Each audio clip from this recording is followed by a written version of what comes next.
Good morning, all. Happy Tuesday. Welcome to Coffee with Craig. Wanted to talk with you guys about something that actually came out near the end of last week, or over the weekend.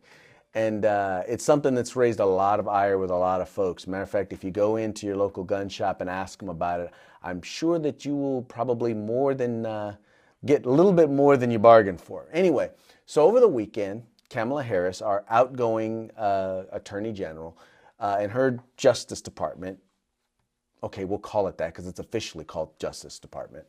But they issued an alert and they send out a bulletin. And in that bulletin, they basically send it out to all of the FFLs and the firearms dealers in the state of California.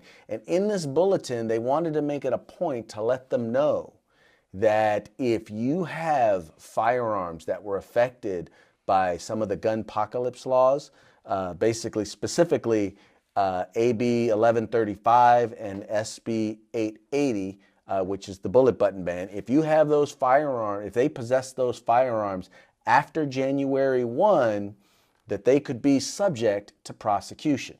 Now, you got to keep in mind that, you know, a part of their job is actually to put forth regulations, right? Regulations so that we know, okay, how exactly are these weapons defined? What exactly is the process for dealing with them? If there's going to be, or there are potential modifications that can be made, whatever it is, those things are supposed to be discussed in regs, right? The regulations that are issued by the Department of Justice.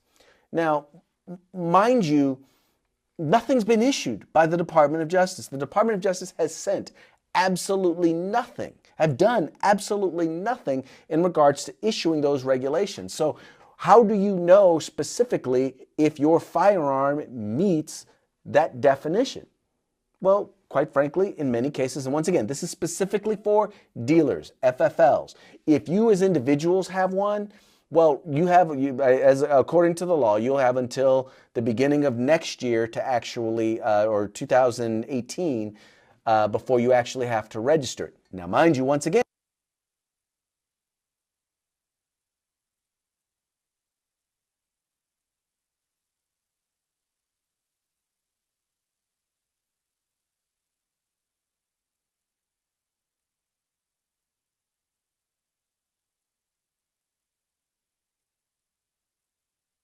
sorry about that. I had to turn my mic back on. So anyway, so with that, as we go to look at what dealers have to deal with. So, for example, if you have one of these potential fixes that have been put out there, how do you know? How is the dealer supposed to know whether or not? Well, if I affix this to the firearms that I have for sale, does that then meet the qualifications? Well, guess what? Nobody knows. Why? Because the regs haven't been put out. Now, mind you, these measures were exempted from the Administrative Procedures Act. Now, when you heard that, you're probably asking this question. What is the Administrative Procedures Act? Well, that's a process that was actually established where they're supposed to be able to have a public process in order to develop these regulations. It's supposed to allow for public comment, people within the industry, people who actually know what they're talking about when it comes to guns. They're supposed to be able to be a part of that process so that they come up with regulations that actually work. Well, guess what? These were exempted from those. So there is no Administrative Procedures Act. They don't have to come to the public. They don't have to include the voice of experts in this particular area in order to issue or create these regulations. So then my question is this: what's taking them so long? Why are these regulations not in place? And why are they going after dealers now? Why are they going after dealers before they've even done their job in issuing the regulations? I'll tell you why. Because they want to scare them. They want them to get rid of every single one of these firearms. They don't care if they have to get rid of them in a fire sale. That's not their concern. Their concern is they want to make sure that your Second Amendment rights are infringed upon. They want to make sure that you don't have a say or the ability to actually exercise your rights. So let's go to the Facebook feed and see what some of you guys have to say about that. I mean, as soon as I saw this, I was beyond livid when I had a chance to first hear about this. Make your, yeah, no, we're not advocating for people to break the law in making their own ARs. We're not advocating that at all, Michael, but thank you for your input. But, that brings up an interesting point. The fact is, at a certain point, when those who are supposed to enforce the law, Kamala Harris, are supposed to, or don't completely and utterly disregard their responsibilities in applying the law, why should the average citizen? I mean, the average citizen is going to look at that and they're going to say, well, wait a minute, you think you're special. You don't have to abide by the law. So why should we abide by the law? Doing things like what they did, ignoring every rule in the book in order to put these laws in place, what they're basically telling us as average citizens is, well, the law only applies when we say it applies. Well, you know what? That's not going to work. And that actually breeds contempt for the law and for those who seek to enforce it. They're just seeking to make things worse. Here we have a question. How do they plan on enforcing this BS for people not aware because they don't know about the law? Well, what I'll tell you is this, is if you're a responsible gun owner, you should be knowing about the law because this is in place. I mean, to be quite honest, we all as responsible gun owners, as responsible citizens need to be following this stuff. But the fact is, no, they're not going to let people know. There's absolutely nothing in any of these measures dealing with public outreach or public information. In essence, what's going to wind up happening is you may have a firearm that you don't think qualifies under this, and it may very well qualify. And if you get caught with it, you will be guilty of a crime of possessing an assault weapon without a permit.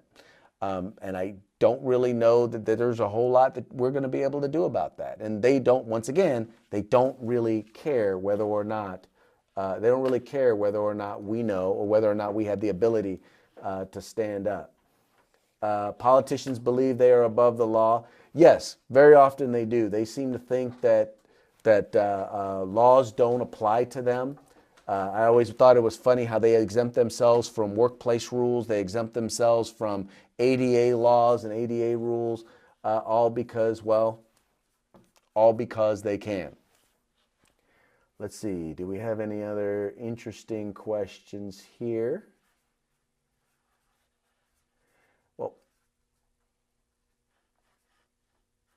anyway, so I guess here's the point.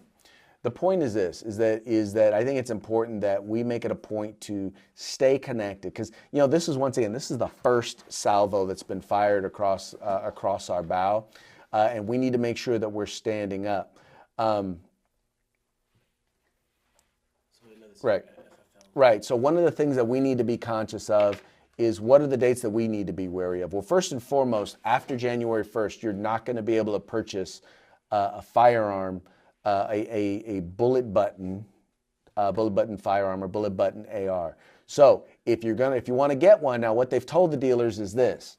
What they basically told them is they're not anticipating that DROS is going to go down, but I'm guessing that with the large number of people who are probably going to be buying these firearms, that you're going to see a big run on them and DROS may become an issue.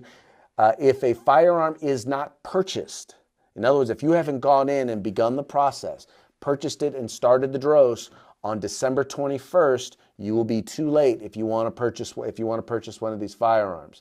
The other thing is this, is that even if you go through that 10-day period, if you don't pick it up on December 31st, they will not be able to give it to you on January 1. So you got to make sure that if you're going to go early, get it now, get it DROSed as early as possible, because otherwise they're not going to be able to give it to you. If it's after January 1, even if you've gone through the DROS process, even if you've cleared DROS, all of that, you paid for it, all of that, they are not going to be able to give it to you after January 1. So you want to make sure that you get on your job if this is something that you want to purchase. Because keep in mind, they're going to ignore the law. They're going to ignore their responsibility in regards to the law, but they are not going to ignore your responsibility when it comes to the law. So anyway, that's today's Coffee with Craig. I wish I had better, more bright news for you, but who knows? There's always tomorrow. Take care.